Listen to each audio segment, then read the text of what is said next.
chill the fuck out, calm down, slow down, enjoy it, let go. Don't white knuckle it. You don't have to. It's not about the kinetic energy. It's about the psychological energy. Yeah. And employ the pause. Employ the pause as another instructor, Margie Sharp Douglas, with the Alexander technique, pausing, keeping that reptilian part of my brain from taking over. That's what I would tell my past artist self. But at the same time, current artist self respects past artist self, recognizes the tapestry that was woven. If you pull any of those little strings, it all falls apart. So we should really not worry so much about the past or the timeline, as we've sort of talked about. Oh, I'm not keeping up with him. Oh, he got this, she got that. Put the blinders on, like the racehorse. Put the blinders on. Self-focus. Laughing Vikings Live. High vibe chats with actors, comedians, and creators, plus stand-up comedy, sketch comedy, and most importantly, you. That's right, join us every Monday for new episodes, and you can be a part of the show on Facebook Live, YouTube Live, and Twitch. Ask questions and interact in the comments, and make sure to share this with your actor, comedian, and creator friends so they can be a part of the show too. Can't make a live show? No problem. You can catch up on your favorite podcast platform and visit laughingvikings.com to find out how you can join the cast and crew. All right, it's time for today's show. Buckle up and make sure you stick around to the end because we have a special surprise for you. All right, ladies and gentlemen, it is Laughing Vikings Live. Happy Monday Fun Day. Let's go.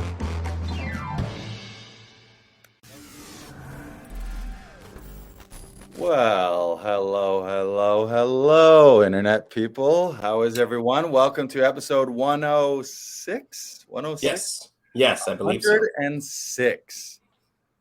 Man, yay! This podcast is 10 episodes older than the Queen. Rest her soul. Wasn't she almost 100? She was 96. Oh. Yeah, we're 10 episodes past the Queen. It's amazing. We've done a royal podcast. Yes. Welcome. We have a fantastic guest today. I'm excited to see everyone. Make sure if you haven't, smash that subscribe button. For everyone watching on Facebook right now, just share this out. If you're an actor or a comedian, chances are half of your friends, if not all of your friends, are actors and comedians. So hit the share button right now. We've got fantastic guests. We're going to talk about all things acting. Also, we're going to talk a lot about voice and voiceovers and voice work.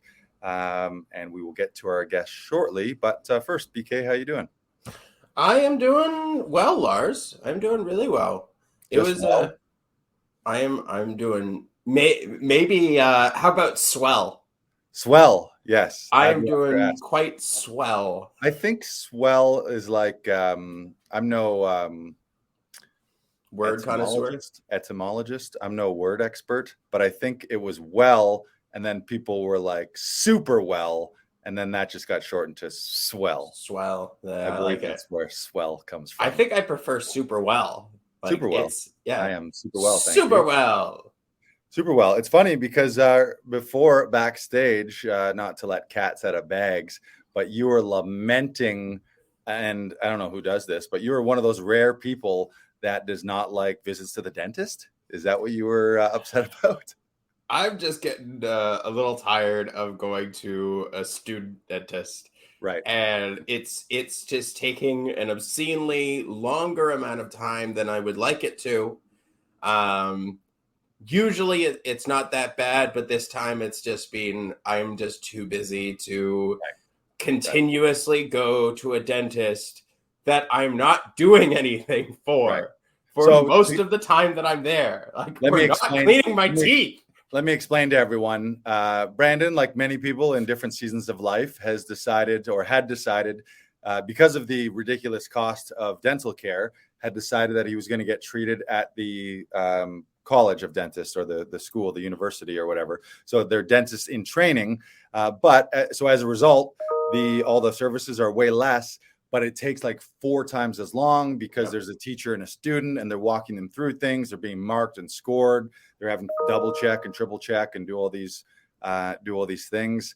Not to mention where it is. He's got to take like a subway and a bus and another bus, and then he's got to walk a bit. Then he catches a rickshaw. Then he's got to hop on a donkey to the top of the mountain. It's way in the middle of nowhere. The donkey's mean, Lars. The donkey's really mean. Yeah, it's not like the fun donkey from Shrek. It's not the donkey. It's an ornery old dental donkey. Bitter. Just bitter. Terrible teeth. It's actually a great lesson because a lot of the times in life, and I know at the time it served you and has served you many times. I remember when you were going and it wasn't an issue for you at all. But a lot of times we try to save money, and what it costs us is time. And then at one point you're like, my time is more valuable than this to spend. Like if you're saving $100, but it's taking you an extra 4 hours between going back and forth. Well, then is it saving you money or costing you money? So it's a great lesson for everything in life, whether that means hiring a home cleaner or a virtual assistant. Because right now the problem is either I need to go and do a job that I've been hired to do, or go to this student dentist for 6 hours of my life. Right. Which is insane. Just here's what you need to do. Just brush 3 times and floss 3 times a day, and you'll never need to see a dentist. It's a racket. The whole thing's a racket. You still do. You still do. No, you don't. You don't. Yes, you do. You actually do. Don't. Yes, I you feel do. like that's a dentist. There are instruments that only they have get your teeth done right. Good. Of course, they're the only ones. It's ridiculous. So that why is this not available to the public? This should be available to the public, Lars. We should all be able to remove our calculus from our teeth. This is ridiculous. I am taking a stand. The whole thing's a racket. It's all a conspiracy, Lars. It's all Steve Martin. Suggestion. Steve Martin played that dentist. Brush 3 times a day after meals, floss, and stop sleeping at night with caramels between your teeth. That's the worst. That's my big problem. Is I need to stop sleeping with the caramels. Yes, and stop mouthwashing with Pepsi as well. Sugar water. I will never stop that. It's the best mouthwash there is, Lars. Right. Well, this has been the dental hygiene version of Laughing Vikings Live. I'm sure everyone watching has tuned in for these dental tips. Yeah. What else can we talk about in the week that is Laughing Vikings? As always, we had a couple great Comedy Alley shows. We've had several sessions. Any highlights that you want to bring to the table here? Actually, while you're thinking of that, I'll give a shout out to Jesse Elgood and Cheryl Poirier, who in this past week just they finished their shadowing and they had been tag teaming some sessions with you.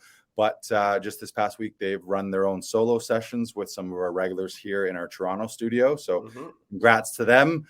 For those of you actors who are booking self-tape auditions with us, you'll see them available via Zoom or via a studio session here in our Toronto studio. So you can now book with Cheryl or Jesse Elgood as well. So welcome.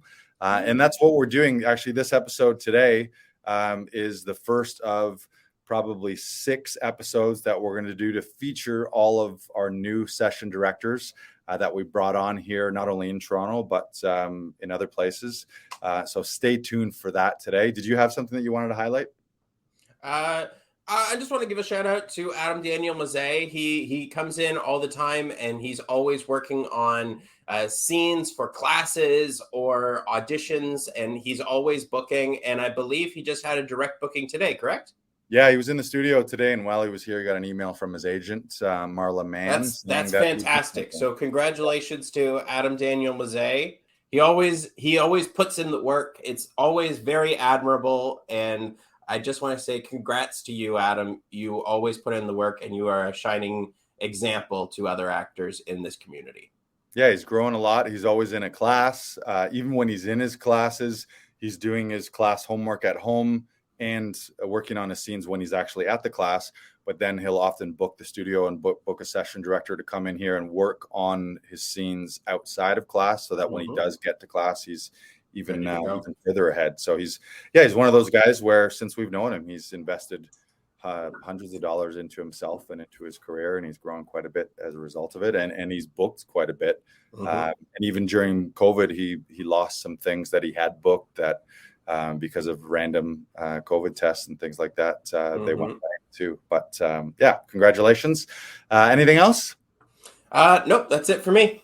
All right. Well, we should just let people know if you want to learn how one actor went from stressful DIY self-tapes to booking a role in a Hollywood blockbuster plus 2 series leads all in the same year, then you can register for our Audition Hero workshop. You're going to get immediate access to our 3-day replays of that workshop. We actually did the live workshop in July, and you can go to laughingvikings.com/auditionhero.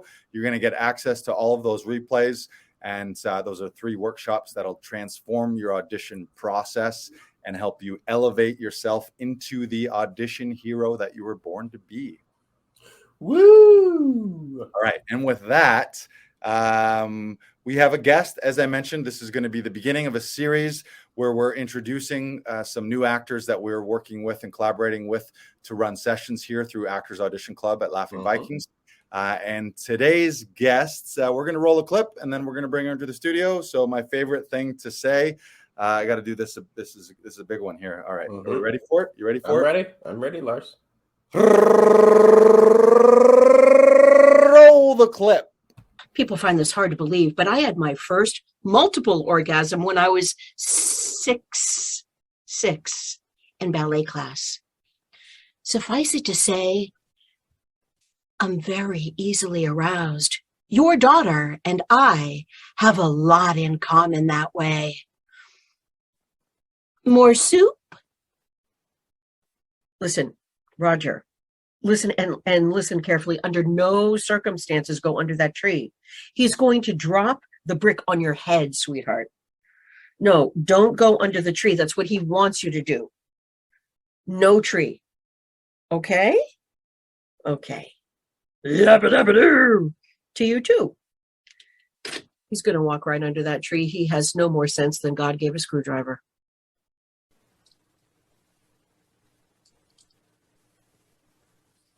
We'll go now? Да. Идем. And you can tell me that story? Ту я люблю. Me too. Ничего не поделаешь.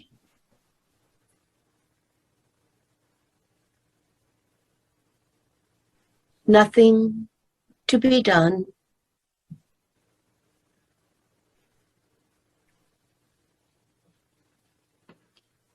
Her daughter takes French lessons. She's 7, for Christ's sakes. She reads my mail, she cleans out my cabinets, she knows all my fucking business.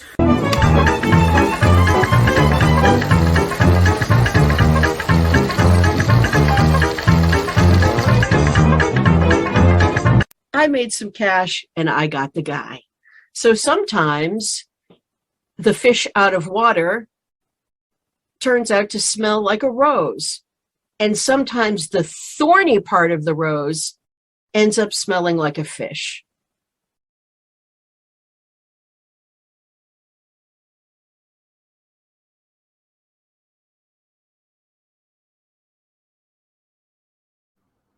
All right, gentlemen, she is an actor. She is a voiceover artist. She's got a long career in radio, and she's a fellow Todorofian. We first met during conservatory. We're both members of Ensemble 10. We just graduated from that conservatory this past May. Please give a New Hampshire live free or die state welcome to Moneen Daley. Hello, gentlemen. Hello. So great to see you both. Thank you. Thank you for that warm welcome. Did I nail that slogan? Live free or die? Live free or die state. Yes, you remembered that, and I appreciate that. And that's how we feel here in New Hampshire. It's a hardcore slogan. Right? There's no messing around. No messing when you around. come over the border, it's very, very clear you're in New Hampshire. It's like lottery tickets, cigarettes, wholesale, alcohol, and fireworks, all right there in one strip mall. There you go. Amazing. Well, welcome. So great to see you.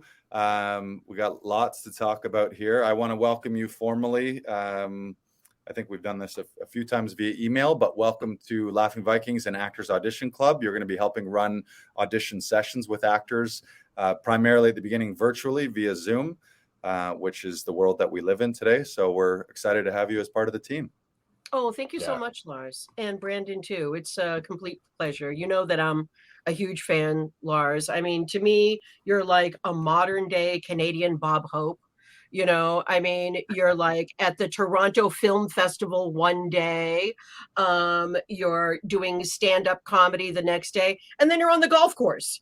You know, so it's like you're that guy for us. You're that guy who's doing it all. And I've always been a fan. Thank you. Well, the feeling is mutual as well too. So I don't know if I have a Bob Hope like comparison. Lucille Ball, maybe is that the equivalent? Yeah, all my references are between 40 and 60 years old. So as long as you're steeped in nostalgia, we communicate beautifully. Right. Great. Brandon's having some trouble with his focus. Focus, Brandon. Focus. There he is. I'm working on it. There he is. It's the dental tools. By the way, Brandon, I know that you think the whole dentistry thing is a scam. By the way, you can get dental tools. I have dental tools. The mirror, the scaler, the scraper. That's good. That's good. Okay. I definitely should. I understand. Erin's listening. That's great. Hi, Erin. And she'll be here next week, which is fabulous. Yes. Brandon, to save money, way back in the day, I got a student perm. Okay. So I understand what it's like to say, hey, you know what? I can save some dollars. This person's learning. You don't have to worry about a perm, clearly, Brandon, but I don't know. I feel like I could pull it off. little Larry action. Big domes that they put over I need to grow up my hair a bit, but I think I could pull it off. It's pretty cool. But yeah, no student hairdressers, no student dentist, no student anything, really. Yeah. It's time to graduate. Time to move on. Time to graduate. A professional, which is why we're here. Tell you what, I'll buy the dental tools, and there'll be a little add-on, a little box that people can check when they book an audition session. Okay. Do you want 30 minutes of dental cleaning? And then we can just really get in there with it, Really get in there. Get that calculus out of there. It's awkward for the actor while they're trying to give their lines with a drill, but it's also really good training. Yeah, I think it'll be really beneficial. Extends the lips. Exactly. Yeah, it's like when the dentist asks you a question and you've got the dental dam and you've got the plastic and you've got the tools and everything. And they're like, so, hey, how is that getaway in Maine? You can't really describe it with all of that, but your lips stretch. Yeah, it's an effective warm-up. Yeah, and as they say, as an actor, you need to be versatile. You need to be able to improvise, and you need to be able to adapt to your circumstances. And one of those circumstances, occasionally you're on set, and a dentist tries to do work while you're shooting your scenes. Exactly. So you've got to be able to roll. You can't get distracted. Yes. All right, Moneen. I don't know if you've seen or I'm sure you have seen and or listened to some of the episodes, but one of our favorite segments is the 1 minute life story. That's where Brandon Knox throws a minute on the clock. You have 1 minute to tell us all you wanted to tell us about Moneen Daley's life. So the clock is there. The official intro. Here we go. Ladies and gentlemen of podcast world, this is Moneen Daley's 1 minute life story. Go. Okay. It all started in a farming coal town in the Midwest, which is why I have no Midwestern accent and no New England accent. I am neutral because I moved at all the right times. Okay. Midwest to Northeast, to Boston, to education, to deciding that I wanted to work in radio, to ending up skipping college classes to work in Boston radio full time and thinking, gee, I don't need to graduate. Here's my career. Nice long broadcasting career that began when I was 19. By the way, I'm 56 right now. Was in radio up until about 6 years ago. All along the way, I've been doing voiceover exclusively since 1999, and then graduated, decided a diploma would be good, and got one with you this May. Ding, Boom. ding, ding, ding, ding, ding, ding, ding. That Thank you is very much. correct. That is Moneen Daley's 1 minute life story.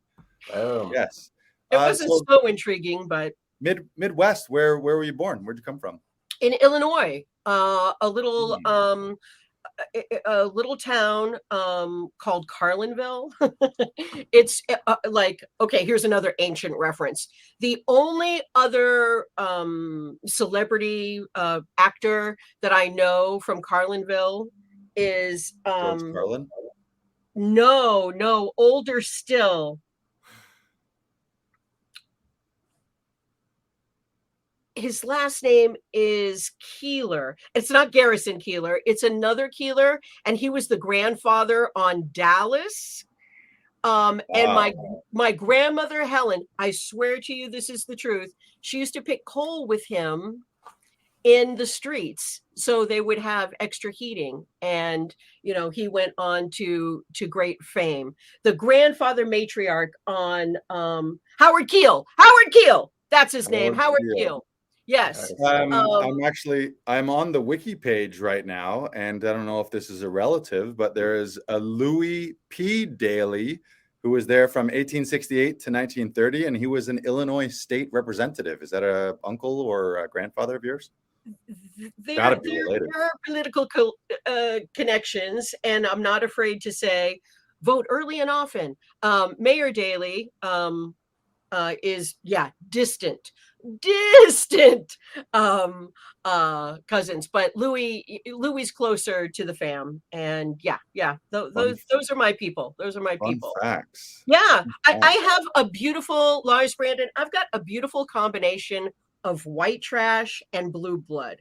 Okay. This is what makes me, I believe, an effective relator and director, because behind me actually is the Woodman Museum, and that's the blue blood side of the family. And they my grandmother has a teapot in that museum. It's just weird dumb luck that I ended up here next door. And then the white trash of, you know, side of my family, you know, when times are tough, we brush our teeth with corn cobs. It's that kind of desperation, you see. So there's the balance. All right. According to Lars, my mouthwash is Pepsi. So I gotta share something else from this wiki page. In the early 1900s, Carlinville became a site of a great many Sears catalog homes. An entire neighborhood was constructed of homes and was funded by the Standard Oil of Indiana for its mine workers in Carlinville at a cost of approximately $1 million. $1 million for 150 homes. And Sears Roebuck named one of the house models the Carlin. Interesting. I did not know, first of all, that you could, from a Sears, a lot of people don't even know what the Sears catalog is nowadays, but I'm old enough to remember it. But weird that you could just order a house from a catalog.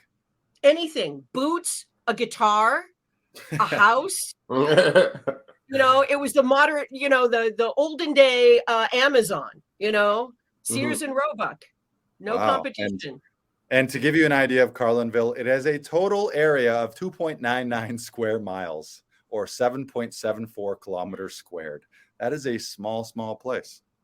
It is. Yes. It's where I was born, and where I was driving a tractor when I was 7 years old. And very rural life. And my dad retired early, and that's what brought us to the Northeast. And I got a good education, and that was his goal. And I really thank him for it.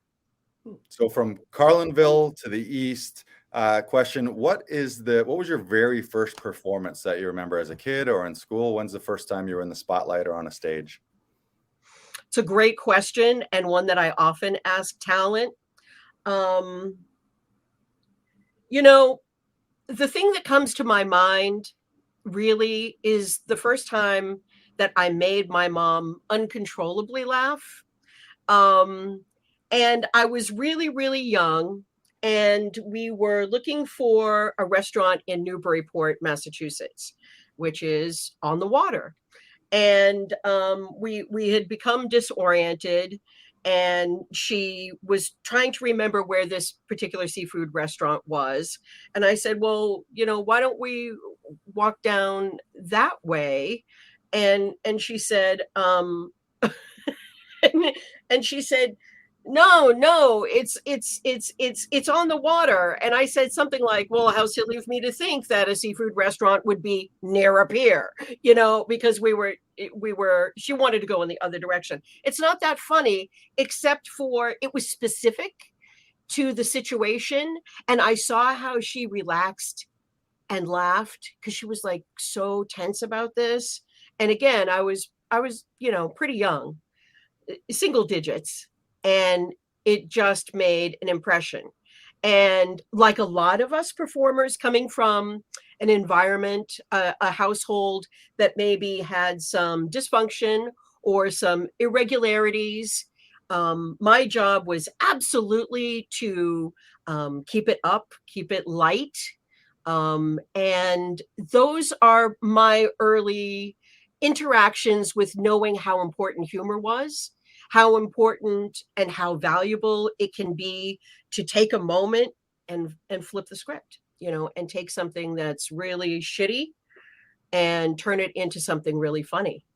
I was educated by Catholic nuns, so there was not a lot of pleasant memories, because most of the time when I was performing in Catholic school, I was severely either physically beaten or reprimanded verbally for it. So so I'm a survivor. I'm a Catholic survivor, but I think the family humor is the biggest thing.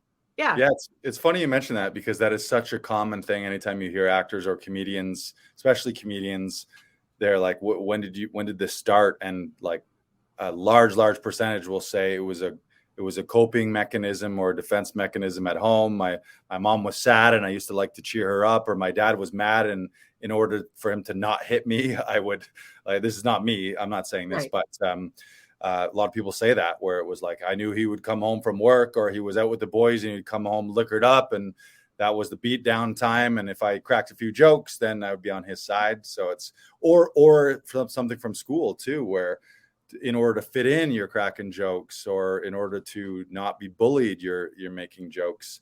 And in life, I think that is what humor is. It's a coping mechanism to deal with all the other shit, so we don't go insane. Right.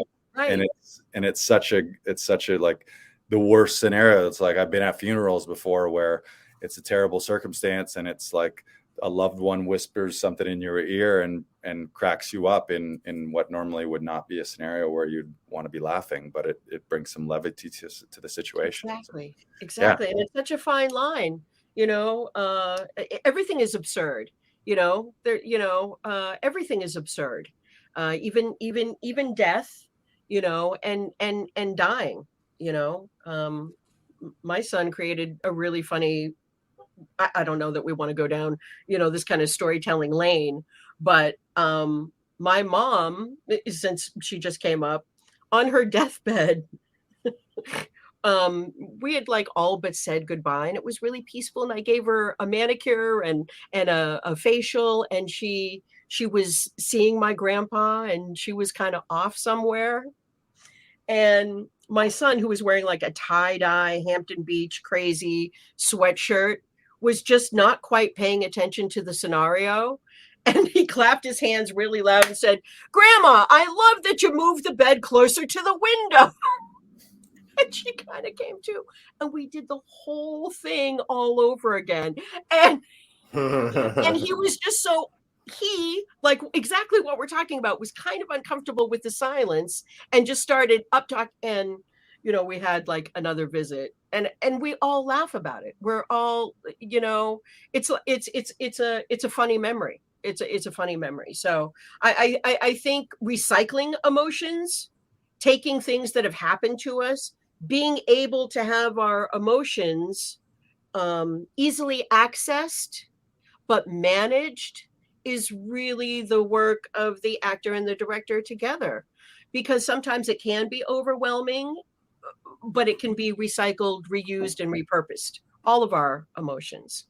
And if I wasn't able to perform and work with performers, oh, I would for sure be nutty as a fruitcake. Yeah. More nutty. More nutty. Functional nutty, as I say now.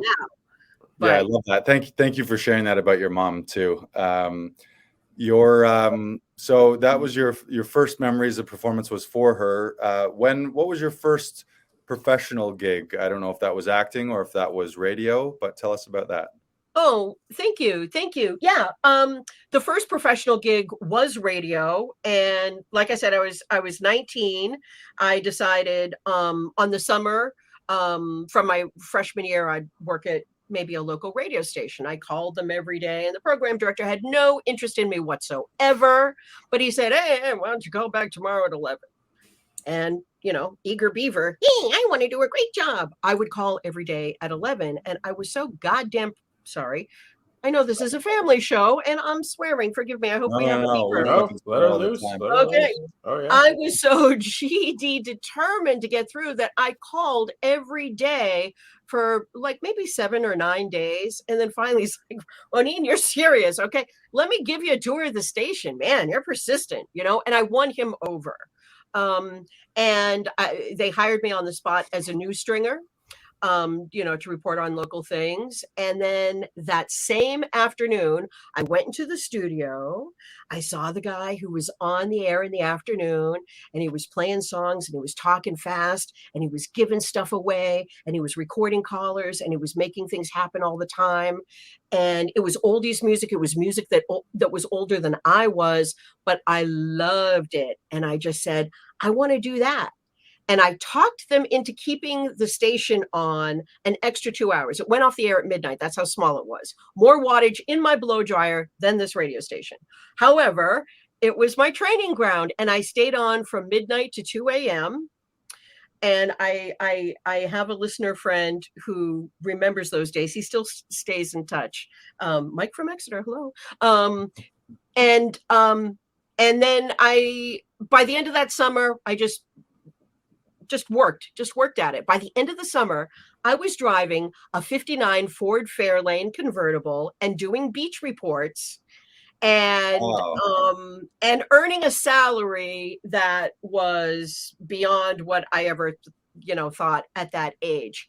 And I'm not proud of this, but everything was from the streets. I learned from the streets, and I learned from kind of blind bravado. And since this is a little bit of a mommy fest with telling mommy stories, she never questioned that I could do anything. And she'd make me like little roast beef sandwiches and pack things up because it was a 6-hour shift. And this is before digital and automation. So a 2.5 song meant a 2.5 minute song. A 1.5 minute song meant you just have to always be on the move. And I loved it. And I went straight from New Hampshire to Boston, and things just happened. It just really, like I said, blindly, just like, do I know how to do that? Yeah, when I didn't know. And that's why conservatory meant so much to me, as I've discussed with you, because having a diploma, especially from someone that we both admire and adore and has, influenced us so much, Tom Todoroff and his conservatory and all the faculty there, whom I know that you've, had Mary Lou on your podcast, Mary Lou Rosado. And I know how you feel about Tom. We all feel that way. Brandon, you too, because you're part of the Saturday scene. To have some validation and some education to back up 34 years of just, doing my own thing. It's like a perfect little punctuation mark. It really makes me feel good. Yeah. I want to unpack that a little bit, because that's such a great lesson for everyone, no matter what stage you're in, just having that little extra level of audacity to make things happen, to show up on doorsteps, to send an email, to make a phone call, to find someone in person and make an impression, all under the heading, really what you were doing is you were fighting for what you wanted. You decided that you wanted something and you were just willing to do it. And maybe there might have been something like, well, you can't just go down to the radio station and talk to them. You need to send them a letter or whatever it is. You have to fill out their formal application.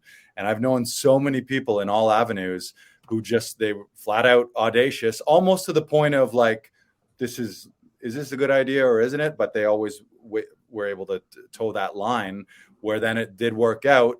And so you kind of get in the side door or the back door, and then you can do something like what you're saying as far as getting the training later on is then you, like, I guess you don't have to follow. Everyone thinks there's a certain order, but there really isn't. Everyone does something, like everyone's career in the arts and entertainment is entirely different. And there's no set order. Like you got to do this and then this and then this and this and this. Sometimes skip ahead. Like what is the shortest distance between two places is sometimes a straight line. And you just, well, what do you want? Okay, I'm going to just march down there and talk to that person. Right. Falling forward, if you're being shoved, fall forward, and you're right there. It's not a linear process. It's really, again, as Tom would say, we're going to quote him 1,000 times. Everything is everything, right? Everything is everything. So as our emotional growth happens and our psychological awareness happens, I can absolutely chart my career along with my mental status. The times that were up, everything was together, and the times that have come down have needed reorganization. So sometimes you don't know, sometimes you just don't know. Yeah. And you and I are similar in the fact that we both had fairly long careers. Like I had started doing stand-up and acting around 2009 and then professionally by around 2012, 13. So I had been doing this 10 years and booked lead roles and things and showcased and done a ton of stuff in stand-up and been lead roles and ensemble lead roles in TV and film and had a lot of success. Which for a long time I did wear that as a badge of honor, like you, where I was like, oh, look at me, how well I'm doing. And I'm never formally trained. I've never gone to a conservatory or a TV film or theater school. I wore it as a badge of honor. And then later on, I started to think, what if this success is not because I'm winging it or learning it from the streets or patching together an education? What if I'm having this success despite that? And what if I layered on top of that proper training and a full conservatory like program? And that's I'd met Tom many years before I did conservatory, but that all aligned properly. And I also started to, I think I nipped it in the bud, but I started to envision a situation in my life where I would have more imposter syndrome the longer I stuck around, or the quote unquote higher and higher I went, where I'm going to be like working with actors who have they've Juilliard trained and they've done Royal Shakespeare Conservatory and all kinds of things like that, where it's like I would start, whether it was true or not, if you're feeling it, if you feel that imposter syndrome, it can really negatively affect you. So I wanted to, for me, it was take that training so that I could dispel any of those myths. Like now I've had the career, I've had all the bookings, I have all the credits, I have a resume, and I have the training on top of that. So if anyone looked at a resume, they're not going to be like, oh, this is great. Has he never trained? What's that? I can't have an untrained actor working here. So, right. Yeah, it was. And that shows your love. That really shows your love of the craft, Lars, because we have this in common as well, in that, I mean, you have smelled the same rarefied air as Jason Momoa, and so this beard. I've smelled Jason Momoa air, like this close, right. Rarefied. And he smells fantastic. Jason, I don't know what you're wearing, but if I were to ever be with my eyes closed in a room and Momoa was there, I could, Jason, is that you? I would still smell him. It was you could smell the Jason. Okay. Yeah. That is a badge of honor. And you could very easily say, I know what I'm doing. And one of the radio highlights was co-hosting a morning show with the Emmy Award-winning Tom Bergeron. I'm sorry, I have to say Emmy Award-winning. I saw that in your bio, and I was like, Tom Bergeron is a fucking legend. Game show host. He's America's host as well. Did he do that? He did America's Funniest Videos after our dearly departed Bob Saget. Right. And he did The Best Years of Dancing with the Stars, like 17 seasons. Right. And then, which is something else we can all appreciate, for reasons of ethics and morals, and I don't want my name associated with certain things, he stepped back. So yeah, we both had some things that we could say, yeah, we're making it. And I can smile and read and sound good, and I can have a career just based on just being persistent and bubbly. But as we discovered along the way, dramatic, intense, uncovering roles. You know how I feel about your Henry. You know, St. Crispin's Day. You know what a fan I am of your monologue, Lars. And to hear and see you do heavy things when you're such a natural, funny guy and affable guy. And I'm kind of that way too. I liked the lighter side of things and to kind of gloss over some things. So to dig, like pull off the layers of wallpaper for us as performers and see that there's, you know, a beautiful, rich wall there. It's really satisfying. You know, it's really satisfying. And it makes me speak in lofty ways like this. Right. And we talk about it often in many of our episodes here, Brandon, is we talk about growth and growing. And really, it's like growth is really the definition of life. And if you're not growing, you're not just staying the same, you're going backwards. And taught people in every category of life, doesn't matter how seasoned they are, they're still learning and still growing. They're still seeing themselves as green newbies. And like even someone like Mary Lou Rosado, who's an acting titan and a Shakespearean titan, and she's a teacher. She was the head of drama at Cal Arts and Juilliard trained, and teaches at Yale and teaches for Todoroff. And every time she picks up Shakespeare, she's always learning something new, and she's discovering something new about the text, about the language, about herself. So I think that's just such a hallmark of top performers, is that you're never finished. This life is never finished. Always curious, always digging deeper, you know. As she called us, you know, we're daredevils. You know, we dare to do things that maybe a lot of people would like to do, but just have a little bit of fear. And that's what I think is so beautiful about what you guys are doing, because an actor who wants to audition, and maybe everybody's different. Sometimes you need hand holding. Sometimes you need a little push, a little shove. Sometimes, you know, another thing Tom says is transformation must be witnessed. So having a couple sessions with Brandon, working with some actors, we experienced that where in like 23 minutes, you can go from, you know, kind of being chilly and uncertain to, with these tools and techniques that we have, yes, there's instinct, and that's so important. But then to go dig and in an efficient amount of time, create something out of nothing. Mm-hmm. It's transcendental. Yeah. It's really magic. beautiful. And I think that's something that draws actors year in, year out to Tom, as they see him work with someone, whether it's a monologue or a scene, and after they do a cold read take or just their take, and then some 20 minutes of tweaks, and then you watch the final result and you're like, this is night and day. Now I'm watching this fantastic, super engaging scene where maybe I was watching something that was kind of flat and detached to begin with. So yeah, it's amazing. And that's what you guys do. You know, that's what we're doing and you're offering. So Brandon, you got questions? BK Broiler? Well, I think we're going to be rolling a clip soon. Okay. So if you want to roll a clip, do you want to roll the clip? Today's forecast? 100% chance of hydrated skin. Clinically proven to lock in hydration with hyaluronic acid. Skin so supple and hydrated it bounces back. Neutrogena. Meet the Encore GX, an intelligently engineered 5-person SUV that's been crafted to adapt as you do. Explore at Buick.com.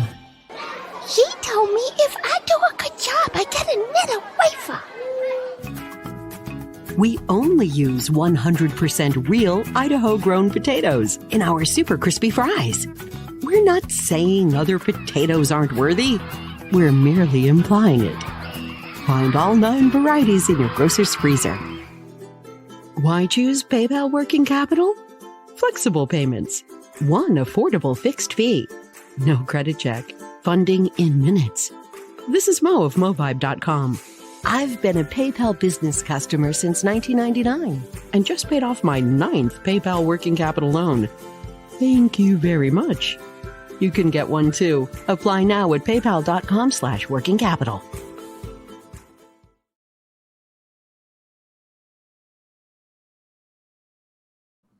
If I had a nickel for every time I had to lock in moisture on my skin with hyaluronic acid. Hyaluronic acid. Hyaluronic. Okay. Hydrolonic. Yeah. Yes. You don't want to mix those up. Hydrochloric acid. Oh, no. Oh, God. It's This is the wrong mad. acid. It's burning. My face is burning. Yeah, some big brands there. Yeah, the voice of Idaho potatoes, PayPal in there. Yeah, I love what you did with this demo reel, Moneen, because you I'm not sure, were these actual commercials that you did? Some, yes. Some? Yes. Some real, some demonstrative. Yes. Okay. I love how you put the visual in there as well, because it makes it more appealing just to viewers, because like now we get to actually just watch the commercial and listen to you at the same time. And I think it's great what you did with that. Oh, thank you. Yeah. Thank you so much. Thank you so much. Actually, one of my colleagues who is a former student, who might have some offerings. There's some like interesting things I down the line I'd like to offer our members of the Actors Audition Club, and we'll talk about that, you guys. But I just want to mention Vicki Liston because she's a great producer and probably one of the longest clients I've had and most successful. I worked with her for about a decade, and Vicki did the video part of that.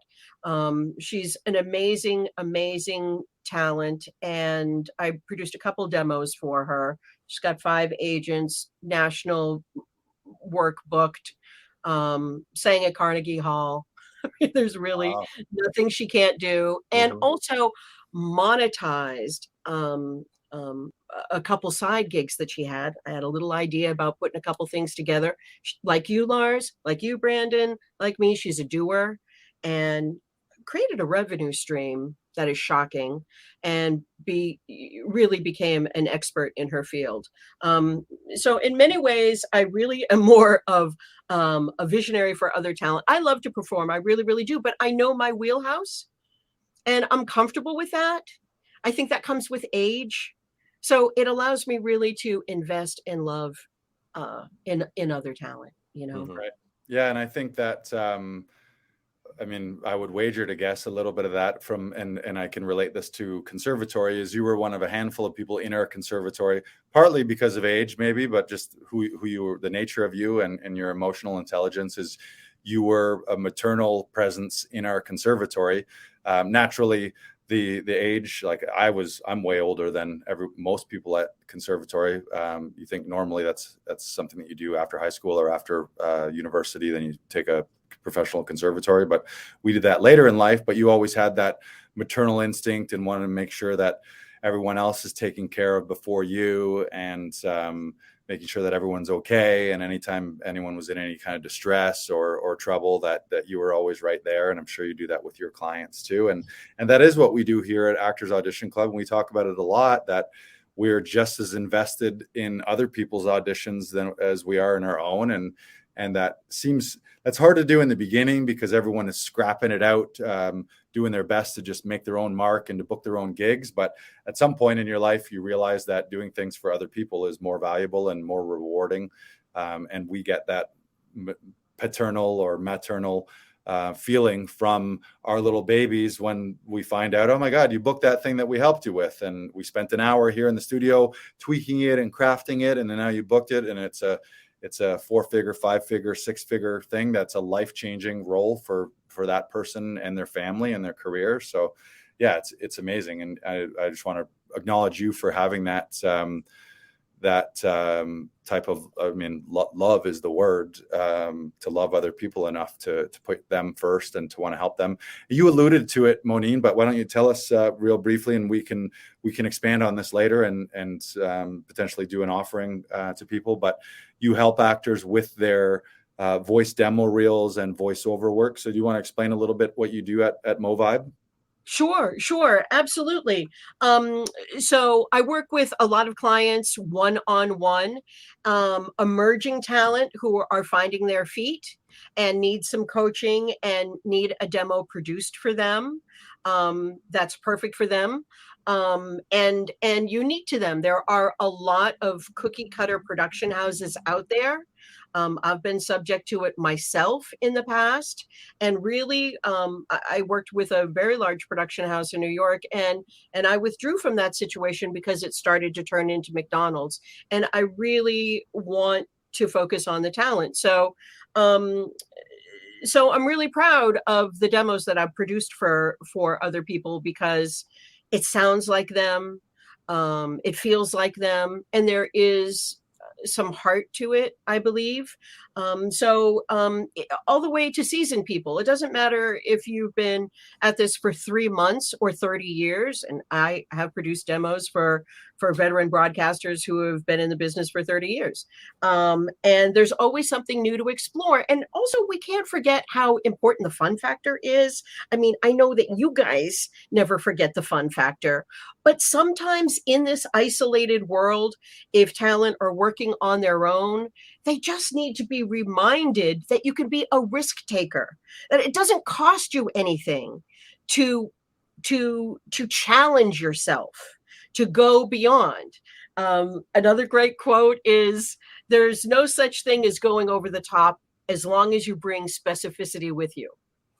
Okay? Because as we know, you can bring somebody down. You can see a performance, you can bring somebody down, but you can't really imagine what they would be like elevated. So that's a lot of what I do, and figuring out what people need and want. There have been white collar people who thought they were going to be a narrator. One particular circumstance, we started getting into things, turned out to be a stand-up guy, just because we uncovered. Another actually was a dentist, to be honest, Brandon, a dentist who wanted to get into also straight voiceover. It turned out he had this brilliant animation idea, helped him bring that to life. So sometimes you start on one path, and the self-discovery and the self-direction lead to more self-awareness, and there's a whole gold mine in here, oftentimes associated with whatever pathology you're either struggling with or trying to mask. And if you can make friends with that pathology, that's oftentimes your armor, Right. Yeah. And through coaching, we do that.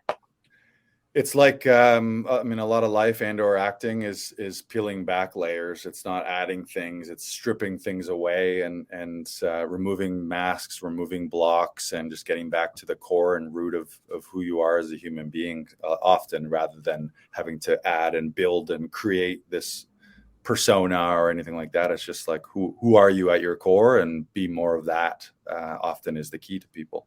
Brandon, you got another question? What is your dream project you aspire to create, Moneen? I do have a dream project, and it involves complete liberation, a live international bilingual morning show.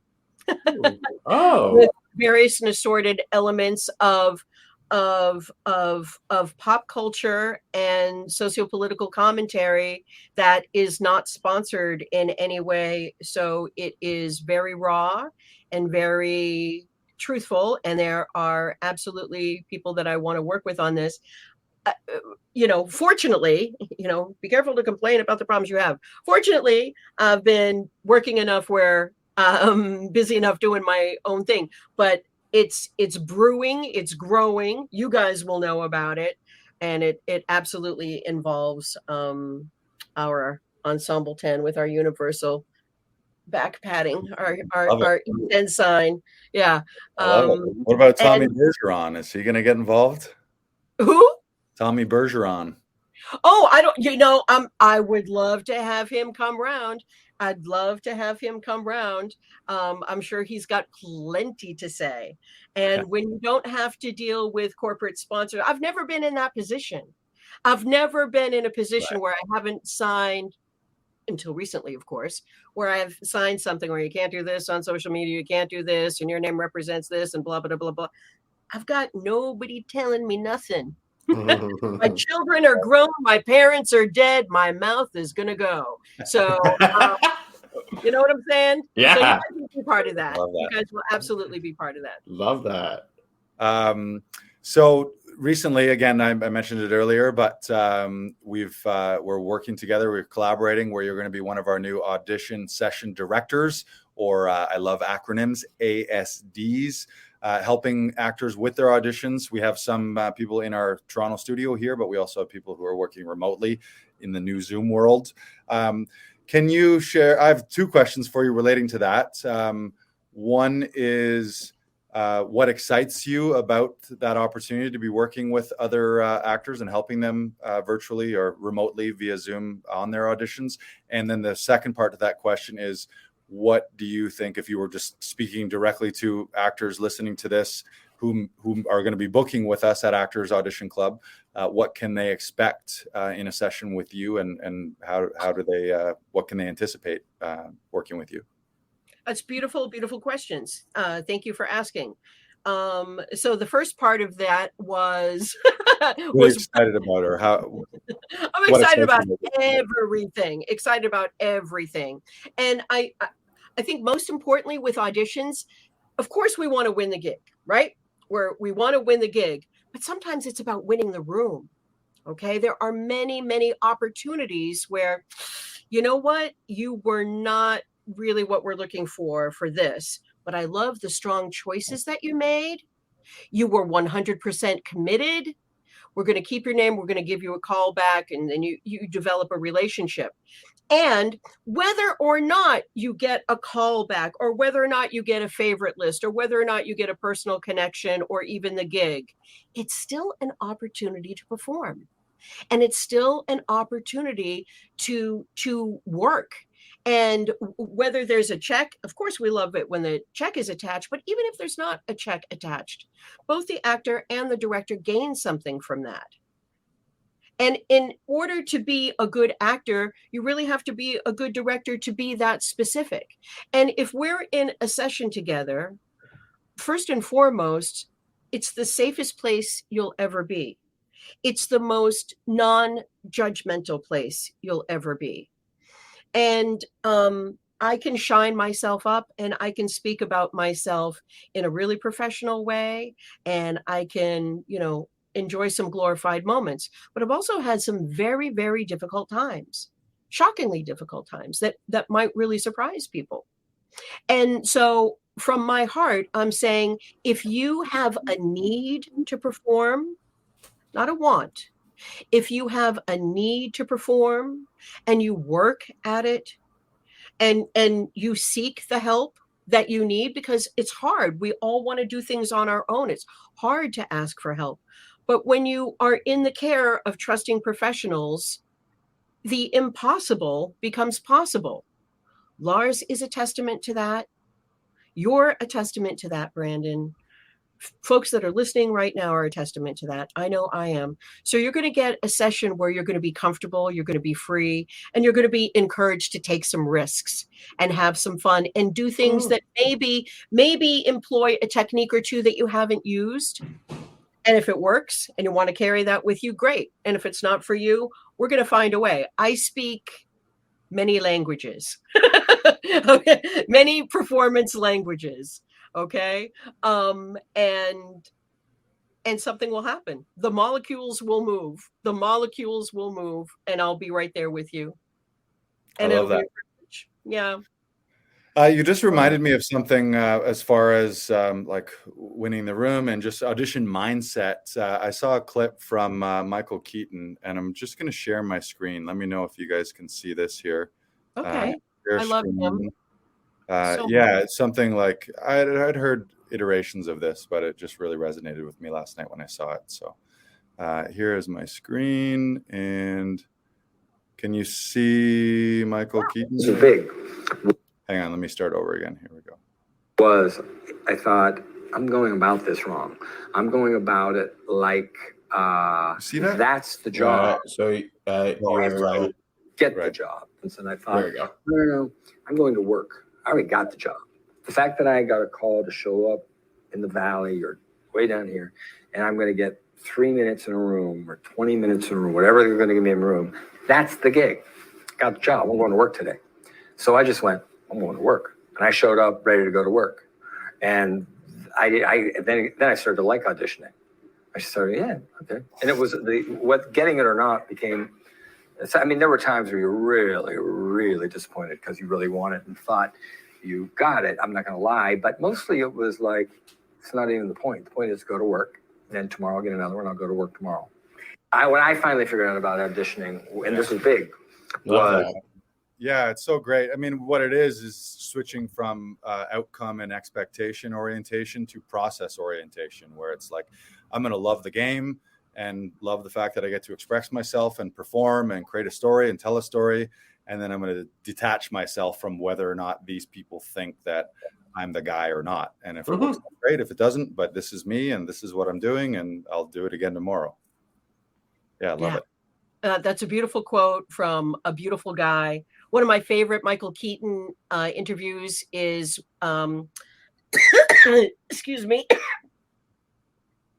I got literally choked up thinking about Norm Macdonald. Oh, yeah. Okay, so we love him, and he's passed. His last show on Netflix where he interviews Michael Keaton, they talk about, I don't want to give it away. It's short. It's like maybe 17, 20 minutes. Go watch that interview with Norm Macdonald and Michael Keaton, and you'll just fall in love with both of them all over again. Amazing. I can't believe I really just got choked up over Norm. You know, it's interesting. People are so truthful at the end of their lives, you know.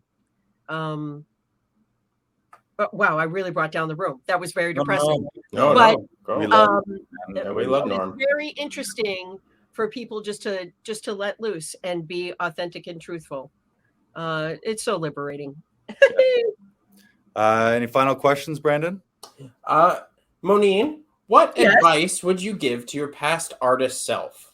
Oh, so your artist self that's just starting out, what would you say to them right now? Chill the fuck out. Calm down. Slow down. Enjoy it. Enjoy it. Let go. Don't white knuckle it. Don't white knuckle it. You don't have to. You don't have to. It's not about the kinetic energy. It's about the psychological energy. Yeah. And employ the pause. Employ the pause is another instructor, Margie Sharp Douglas, you know, with the Alexander technique, pausing, you know, keeping that reptilian part of my brain from taking over. That's what I would tell my past artist self. But at the same time, current artist self respects past artist self, recognizes the tapestry that was woven. If you pull any of those little strings, it all falls apart. So we should really not worry so much about the past or the timeline, as we've sort of talked about. Oh, I'm not keeping up with him. Oh, he got this, she got that. Put the blinders on, like the racehorse. Put the blinders on. Self-focus. Love that. Love it. Great answer. Any final thoughts? Anything you want to share, Moneen or Brandon? You've been so generous in letting me just blah, blah. You know, I'm a tangential speaker. You're great. I love talking about it. I love doing it. I especially love people who care so much about the craft as you guys too. And I never thought that I would be a person who would say the craft. And I mean it with respect. It's truly an honor. Every day is an adventure. Every day is different. And sometimes sometimes there are close calls. Sometimes, my kids have, again, they're adults now and they're successful young adults. They always say, maybe times were a little tight or we had to go without this or that, but we've always seen you do your own thing. You've never answered to anybody. And I raised my own children. I was able to have a home studio in 1999.